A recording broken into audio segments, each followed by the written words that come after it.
અમદાવાદમાં કુમકુમ સ્વામિનારાયણ મંદિરમાં ધનતેરસની ઉજવણી થઈ। સ્વામિનારાયણ ભગવાનની મૂર્તિ સમક્ષ દાગીના, અલંકાર, ચોપડા, લેપટોપ, આઈપેડ વગેરેનું સુવર્ણ પુષ્પોથી પૂજન કરાયું। પ્રેમવત્સલ દાસજીએ કહ્યું કે ધનતેરસના દિવસે ભગવાનના દાગીના, સિંહાસનનું શુદ્ધિકરણ થાય છે। સોના ચાંદીના દાગીના, રૂપિયાનું પણ પૂજન થાય છે। આ દિવસ વૈદ્ય ધન્વંતરીનો અને અમૃતના પ્રાગટ્યનો દિવસ છે।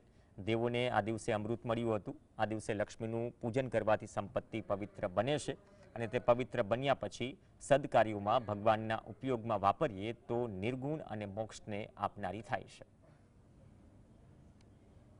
સ્વામી ભગવાનનું 16 પૂજન કરવામાં આવ્યું હતું અને ભગવાનની સાથે ભગવાનની પાસે સુવર્ણના અધિક દાગીના ભગવાન પાસે મૂકવામાં આવ્યા હતા। લેપટોપ, આઈપેડ મૂકવામાં આવ્યું હતું અને દિવાળીનું જે ચોપડન કરવામાં આવે છે એ બુકો મૂકવામાં આવી હતી।